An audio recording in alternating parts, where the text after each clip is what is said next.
Hey everyone, I'm back with some news for you. It's been a bit hectic lately, but thankfully I'm done with all of my contracts. I was in Bordeaux a week ago to give some courses, and now I'm able to work full-time on GDQuest. Full-time in the sense of everything I'll be doing right now on the channel will be for the training only. In this video, I'm going to talk about what I'm working on, what's coming next on the channel, what were the vote results for tutorial series this year on the channel, and last but not least, I'll be talking about the third pre-alpha of Krita. Let us get started. Right now, I'm working on a few things for the backers. There is the brush pack, first of all, which I'll release in its first version next week. There's the first cheat sheet that's coming. It's about the layers Docker in Krita 2.9. It will be available in the next release. And I'm working on Chapter 0 and preparing the public release of the first videos in the Krita training. I also finished mixing and released my first open soundtracks. It's a series of 5 game tunes that you can use in all of your projects, including commercial projects. They are available under the Creative Commons 4 license. From now on the channel, there will be videos coming from the free Krita training, 1 long or 2 short videos every week, and that until the training is done. And the Kickstarter backers will still have access to the videos as soon as they are done. Since January, I've been running a vote to ask you what you wanted to see as far as free tutorial series were concerned on GDQuest this year. I will work on the top 3 series over the year. They will come after GDQuest. The first one is Godot 2.0. People have massively voted for it, clearly.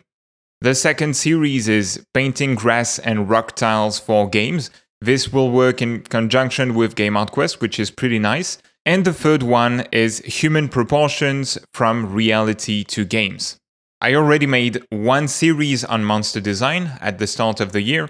The idea is to do something similar of the same quality level. I am also tempted to do the 4th one, the overview of Superpowers, a collaborative HTML5 game engine, but I'm not sure it will be feasible this year.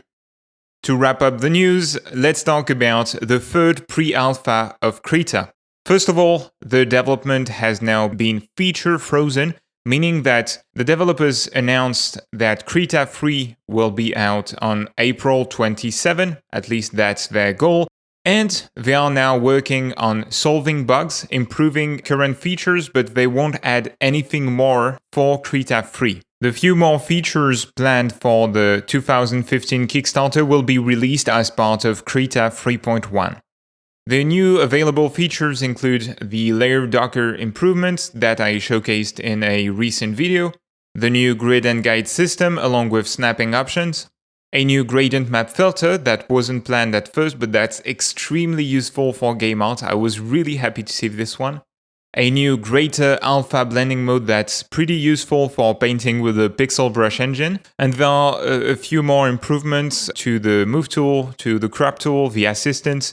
The Foundation is also working on 2 exporters, one for Spriter, the animation application, and one is a CSV file type for Krita animations.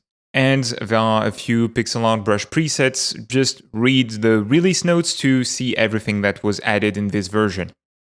The instructions to download and use this version of Krita are available on the release page, and be sure to only use it if you know what you are doing because it is still an unstable version. It is for testing purposes only, to find bugs, to report them, so that the Krita developers can fix them by the release.